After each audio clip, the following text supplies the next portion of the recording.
Hello, welcome to the Sweet Talk.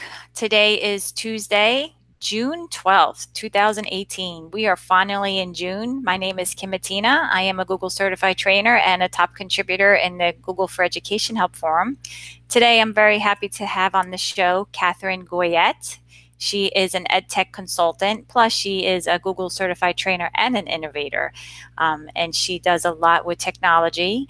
And I'm going to let you listen to how she uses Seesaw, Google Classroom, Google Slides, and she uses all these wonderful tools with elementary students. So go ahead and take it away, Katherine. I'll be very happy to hear how you use these tools. Sure, thank you. And something that I've noticed that it's not just elementary students, but it's particularly kindergarten through second grade students that a lot of times are our teachers are afraid to have these tools used in these young grades. So what we've done, I really believe that students can do a lot more than we realize. We just have to scaffold up. So instead of dumbing down and saying our students can't do these things, let's focus on what they can do and then just scaffold that process.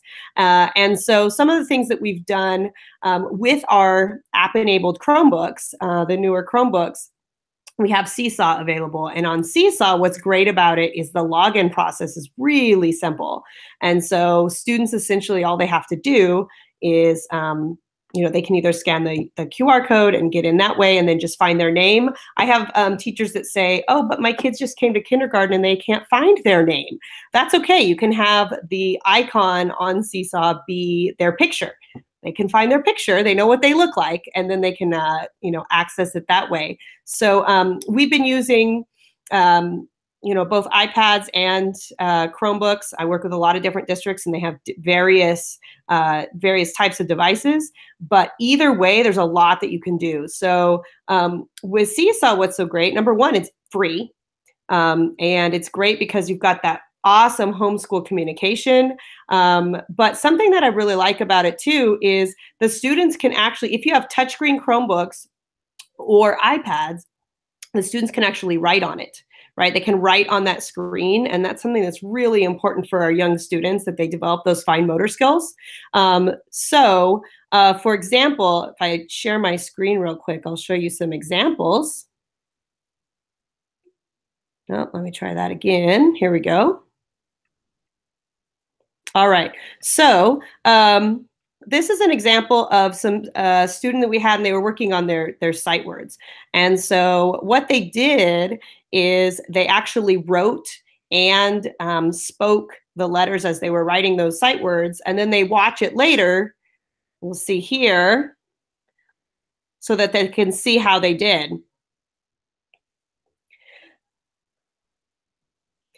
And what is really powerful about this is you'll see not just the device, but you'll see low tech next to it also. So you see technology, but you also see an actual book. And so the key is that we want our students to be using both.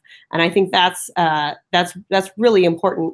Another thing that I wanted to share is with Seesaw, we have the students a lot of times, if I can find it here, they'll take a picture of the books that they're reading, and they, using Seesaw, here we go, they'll actually circle certain literary elements. So in this particular video, the student is going to be, they were learning about characters. So the student goes through and circles, takes a picture of the book, and then circles the characters, and then we know that they actually know what that the character is, an animal or a person in the story. Not, if they circled a house, we would know they have a misconception. They're thinking of setting.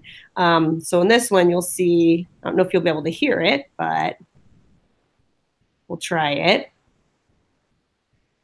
Here we go. So the student, this was in a first grade classroom, beginning of the year.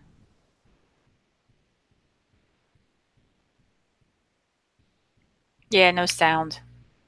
Okay, that's all right. So anyway, so the student is explaining the reason that they circled the girl. So you can not only, it's really a way to document student learning and to make that learning visible, because you can create these, you could create videos where they're using audio as well as the visual.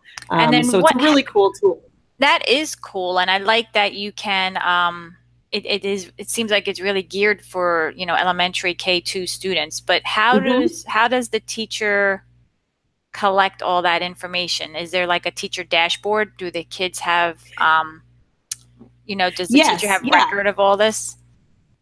Yeah, so a teacher would go through and just create the class online. They just go to Seesaw, um, uh, just Google Seesaw, to be honest, and you'll find it. Mhm. And create that class. And the tutorials, the free tutorials, are very helpful.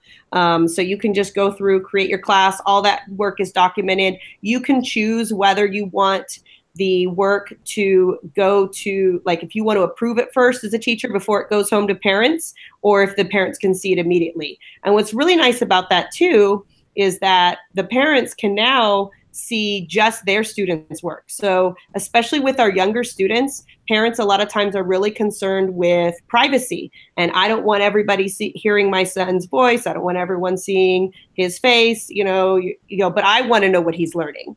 And what's really special about Seesaw as well, and we could do this a little bit in the Google Core apps too, which we'll talk about in a moment. But I want to hear my kid's voice and see a picture they drew and see their handwriting. I don't want to see a picture they found on an internet and something they typed. Like, that's precious to me as a student if I can keep, or as a parent, if I can keep that from my child. And so with something like Seesaw, you can have them take a picture of something they actually drew with the picture they drew and their handwriting, and then they can record their voice with that. Now, you can do the same type of thing in using Google products. You could do that in slides, and you can actually, now that the webcam feature is built in to the you go to insert picture in slides, and you can go to webcam and take a picture of the student's work. So it is easier, and you could screencast on top of it, recording their voice. It's just a few extra steps. So I think especially like at the kinder level, Seesaw is an easier way to get into that process, especially for teachers who are not as familiar yet with some of the Google products. But once you get good at those Google Core products, there's even more you can do. And so you could do this all within Google. And really, it's proper tool for the proper task. You can use both. Yeah, I mean, exactly. I know teachers that use both. Now, with But I know. Seesaw though, are they able to like save their work and move it to the next year for the following teacher, like a folder, like a cum folder? Not with the free version, but the parents can archive all the work. Okay. So that is the good thing about the Google Suite, though. That's what's great about G Suite, is that everything goes from, essentially, it could be from K-12. So Mhm. I always try to ultimately get there, but Seesaw is great for kind of a good first step, just to get the students used to it and things like that. So we could kind of move on to to classroom and slides and things like that, and how we've used that next, because a lot of times the excuses we hear with our youngest students is they can't even log in. They don't even know their letters. How are they going to log in? They can't type, and you just hear can't, can't, can't. They can't even read the words. How are they going to know what to do? Instead, right? Yeah, I We hear it hear this. too. We hear it. Okay. So there's some different strategies we have for addressing some of those excuses.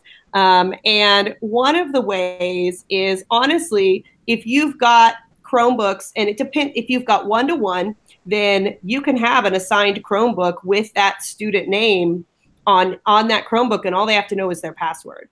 Right, and that They that won't would have to have to log in. be, yeah, that would have to be all pushed down through the policies of the Chromebook. Correct. Yeah. Yep. Correct. Correct. Depending on how your district is set up. But even so, I was in a first grade classroom about 2 months ago, and it was the first time they'd ever logged into their Chromebooks with their own accounts. They were using like one general account prior to this. First time they'd ever done it. I kind of modeled it, walked them through it, plugged in my own sample Chromebook to show them how to do it, and they got it. I mean, they were, by the time I was in there for about 45 minutes. And so, we give them the cards, we walk them through, kind of how to do that. They start helping each other. So the The really important thing is having the students work with each other and help each other. And so once you start doing that and they start logging in that way, that's what really is powerful about it. So if I share my screen here, I'll show you some images of some actual students, real human children. So here's one where the kids essentially, these were first graders at the beginning of the year. And so they just left kindergarten. They're just starting first grade. And you'll see how you train like 2 or 3 students, and then they just start helping each other. And so, yeah, maybe it'll take a little bit of time at first to get them on here. But once they're logged in and you've got that, you have 2 things. Number one, you have security because you know exactly which kids are doing what. So teachers that are concerned about how do I know what, how do I track this? What if they go on something inappropriate? Well, if you've got a program through your district that does that, if you don't have them each logging on individually, you have no idea what kid went on that inappropriate website. If they're logging in, you've got more security that way. And they feel more responsible also. So having them help each other is huge. That's a really big component. Once they're in, if we look at this image, the one on the right is the one that we're going to look at. Maybe just make that bigger. Let's see. So if you look at the image on the right, these kids, what they did was they went ahead and used in Google Classroom, because once you're logged in, you could just go directly to Google Classroom. And what we do is if you look at the bottom of your Chromebook, there's the shelf. It's called the shelf on the very bottom. That's right here where my arrow is pointing here. And if you add something to your shelf, the way you do that is just go up to the top 3 dots on the right here, right under the X in Google Chrome, go to more tools, add to shelf, and then you can put classroom and it's 1 click. So instead of students going to the internet, typing in classroom, whatever, they just go straight to that shelf and they click on it and find it. If you have, if your district has not enabled you to do that, you can talk to them and they can maybe push it through for you. But it makes it easy for kids because all they do is they find out anytime I want to do an assignment, anytime my teacher wants to give me a website to go to, I just go straight to the Google Classroom icon on my shelf. 1 click.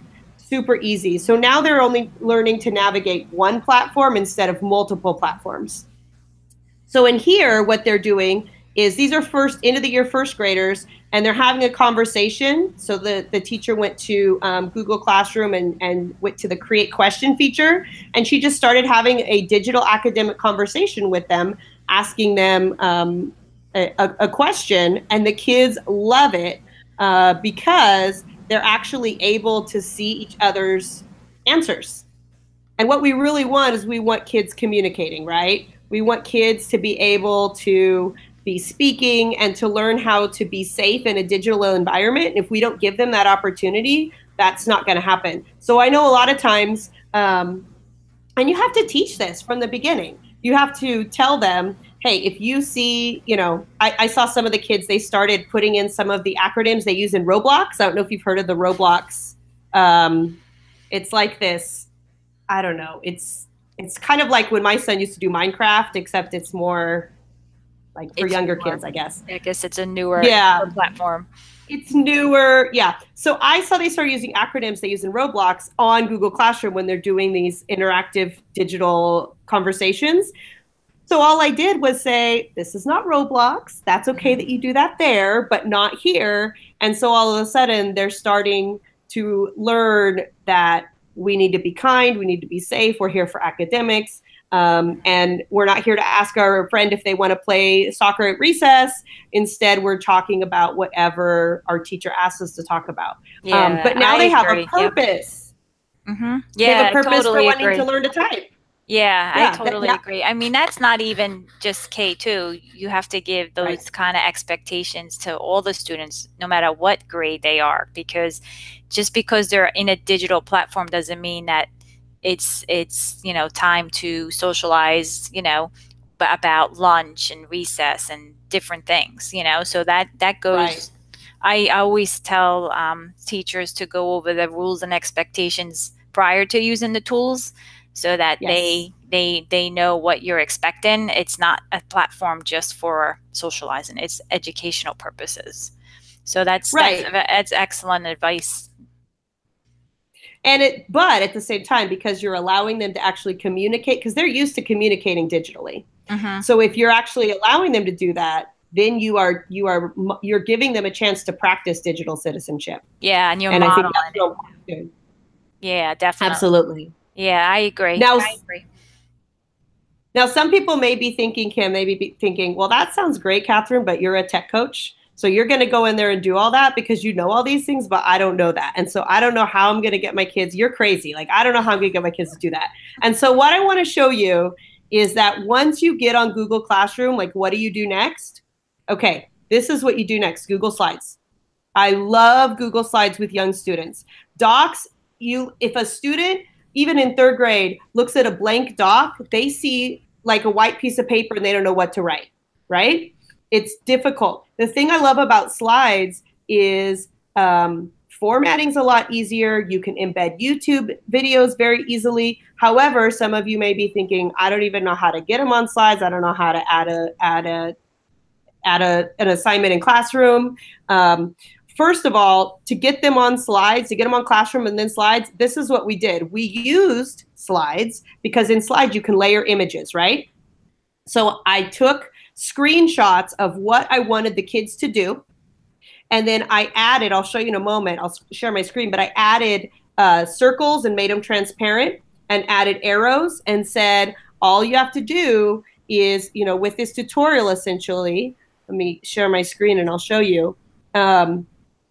All you're going to do, here it is like if you look at this first one on the left, I showed them this first slide, top left, and I said, here's Google Classroom. There it is, right on the shelf. Click here. Oh, they don't know how to read click here, Catherine. Guess what? No big deal. I tell them to look for the arrow and what's circled. You know what I mean? They know what a circle and an arrow is. And then I show them once you're in Google Classroom, it looks like this. Then you click here. Then you click here to open the assignment. So you can create these scaffolded tutorials to teach your kids how to do this. And so teachers, you can show this by modeling it whole class, but you can also make cards that you laminate with these step-by-step tutorials that kids can use at an independent center after they've done it a few times. And so, again, kids can do more than we realize. Even those young kids, we just have to scaffold up. We're not going to dumb down and say they can't do it. We're going to scaffold up and make sure that way they're able to. The other thing. This is a very good this is also very easy to implement because all the teacher has to do is take a screenshot. They hit print screen Yep. on their device, yep. And then they do Control V in Google Slides on a new slide, and then at that point the teacher can crop the image, add the shapes and the circles and whatever you're emphasizing, and then you go and add a new slide and you do it again. So it's really not a complicated process to make these type of screenshots for the students, and once you have it, you have it. It's a collection. Then it's there for all your subsequent years too. I have the Bitmoji with Control Z on there because one thing is in slides, I noticed when I started using slides with kids is that they would accidentally delete text boxes. They would delete a slide within the presentation and all these things. And so what I learned was all I had to do was teach them. I didn't actually teach them Control Z, but Control Z means undo, right? So I called it the magic undo button. So I showed them on slides, just the arrow going backwards, and make a big deal out of it. Like, it's magic, guys. We get to go back in time, and they think it's so fun. And the great part is I start hearing them tell each other. And so if a student asks me, oh, I deleted my slide, what do I do? Then I ask, hey, ask around, ask your neighbor. And then they start telling them, oh, just do the magic back in time button. And I teach them it's called undo. I want to teach them proper vocabulary as well. But making a big deal out of that is a lot of fun. With the scaffolds, with slides, by the way, something we do also is create scaffolds for that too. So for example, this first slide here in slides shows the kids, okay, the first thing you're going to do, this was back when you had to push present before you, in slides to get the YouTube videos to play. So, but anyway, so just look for number 1 for this assignment. You're going to click present. Number 2, you're going to click play. Number 3, you're going to click slide 3, and you're actually going to respond to the video that you're watching. So this template, so to speak, is created, and then all the teacher has to do is switch out the prompt or switch out the video. And so one of the things with young kids is teachers are afraid to show, they don't want to just send them to YouTube because there's ads on the side. If you send a YouTube video, if you attach it through Classroom, it goes to the next video. Well, if you put it in slides, you embed it in slides, it's good to go. It's ready. And here's the best part. The kids can respond on the subsequent slide. And so they're learning how to do that. Show all the ads, it stays in slides. Right. The video stays in slides. Right. It doesn't go to YouTube. So the kids aren't getting redirected, which is awesome. Right. That's a nice feature of slides too. Absolutely. Here's the best part. So the teacher that I did this with, you could see on slides 3 and 4 here that the question was, who are the characters, type or write? I was just going to have a place to type. The teacher said, I just don't think they're going to feel comfortable. Let's put a picture of their composition book and allow them to write in their journal if they'd like. How many kids do you think actually decided to write in their journal instead of typing? None. None. The teacher was floored. They all wanted to type. And they actually did quite a bit. So if you look at this image here, this was the first time that these kids had gone into Google Classroom and had gotten into a slide. We used those scaffolds, like I said. And what you'll see is this student here on the left, they did all of that half an hour. It was a half an hour center. You'll see the one on the right didn't write quite as much. But even though they're at this time, one of the first times they've ever used Chromebooks, they're using one finger. They're chicken pecking. We can build from that. They're excited. They're still doing something academic. This is October in first grade. That's amazing. And you're giving them, they're using a whole different platform, so that they may want to write more instead of actually writing in their journal. So, this is a whole nother. This is great. I'm glad that you're that you're talking about this, because I think it's going to help a lot of teachers, because sometimes we do underestimate the littles, and we shouldn't, Mm-hmm. Mm-hmm. Yeah. And I think too, again, this is just a short format show, so I don't have which is great because it just gives people ideas.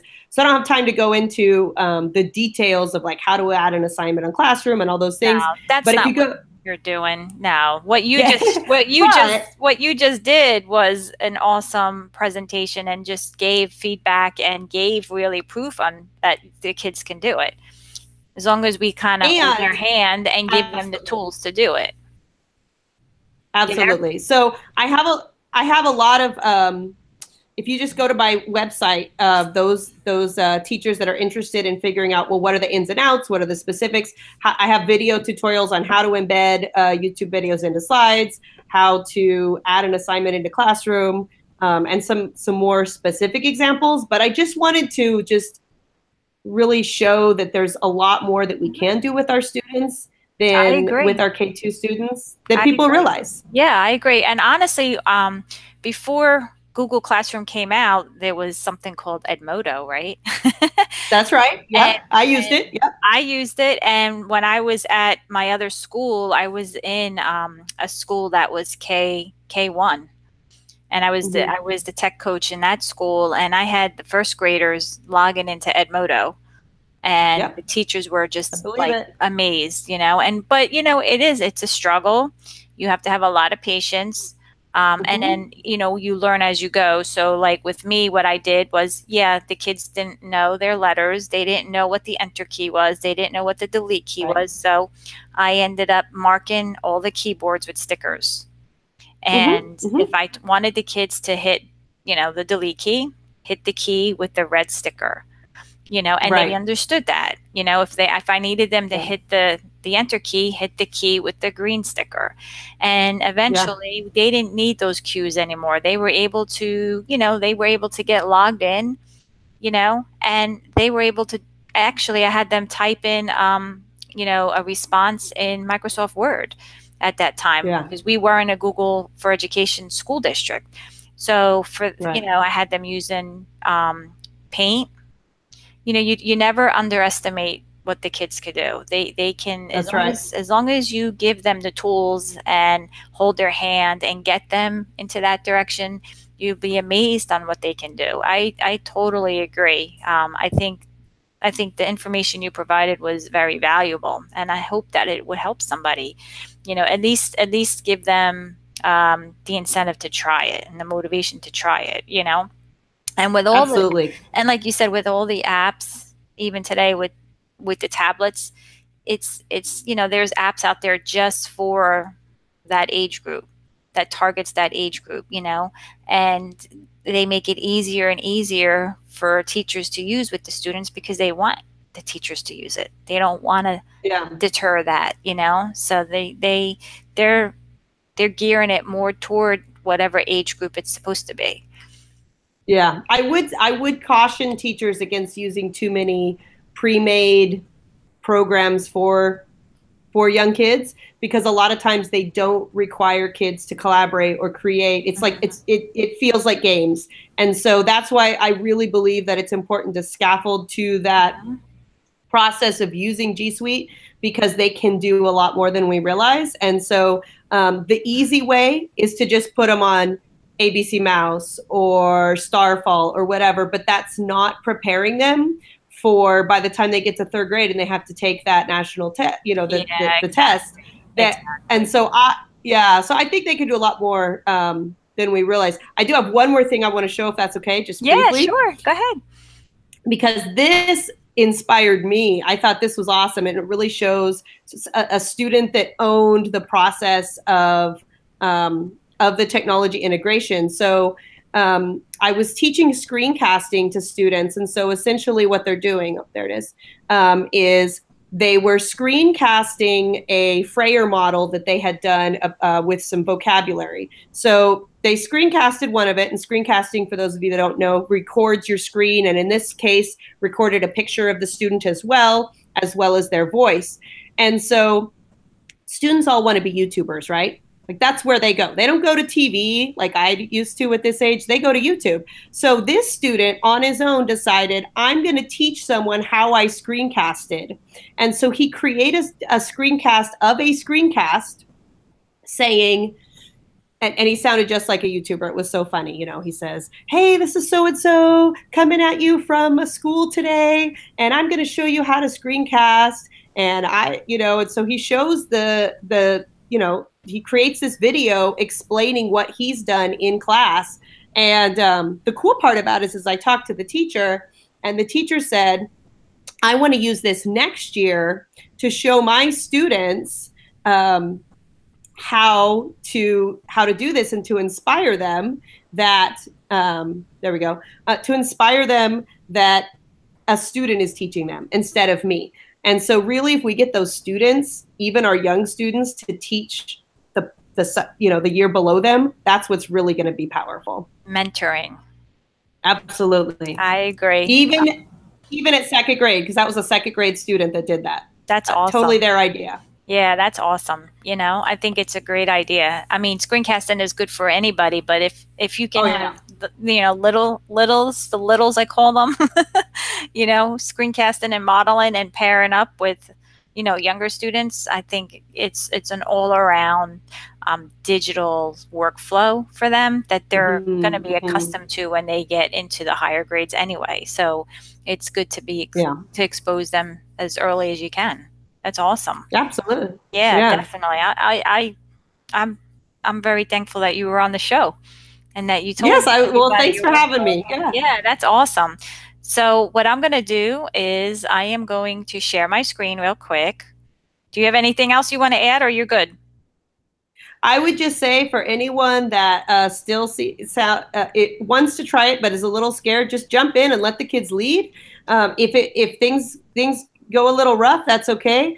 And if you need some specific support, you could definitely contact me on Twitter, or look at resources on my website for sure as well. Yeah, I definitely agree. The teachers have to kind of take a risk, right? But Hmm. there's nothing that's going to happen. So, you know, you take a risk and sometimes it pays off, and then sometimes you have to regroup and try it again.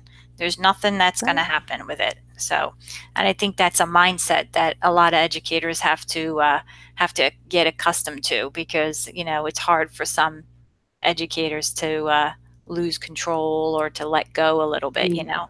So it's definitely the trend. The trend is here. It's not going anywhere. And if anything, we are expecting our littles to do more at a Hmm. younger age, and so that when And they they get can. to middle school, they should be expected to know certain things. And unfortunately, sometimes it doesn't happen. But as educators and consultants, that's our job to bridge the gap. So because I'm in a middle school and I see some of the Mm. disconnect, and you just work with what you have and you just move them forward, and then hopefully that they progress in the right direction, you know. Oop, did I lose you? I think I did. All right. Are you there? All right. So what I'm going to do now is, I think you're breaking up. I'm going to share my screen real quick. And all right. So what I want to show you is, if you would like to be on my show, um, hold on. This is my information here. If you want to email me, thesweettalkshow@gmail.com. You can subscribe to my YouTube channel at bit.ly/thesweettalkchannel, and you can visit my website at bit.ly/thesweettalkwebsite. And if you would like to be on my show, you can go to my website and you can fill out the form on the guest page and just answer some of these questions, submit the form, and I will get back to you as soon as I can. This episode and other episodes are going to be on the episode page. And in this episode page, you'll see the date, the title of the episode, the YouTube link, and the show notes for today will be listed on here. So you can always reference it at a different time if you are not able to, join live. But let me get back to, here I am. So if you want to reference the show, you can go to the episode page there on the website, and you can watch the show and hopefully try to do some of the things that Katherine had suggested. She's got proof there. She's got pictures and videos that it works. So I'd say give it a try. Well, thank you, Katherine, for being on. And if anybody wants to get in touch with Katherine, her information will be in the public show notes on my website. Well, Alrighty. thank you so much, Kim. I appreciate it. Thank you so much. It was fun and it was a pleasure meeting you. Take care. Absolutely. Same here. Bye. Bye.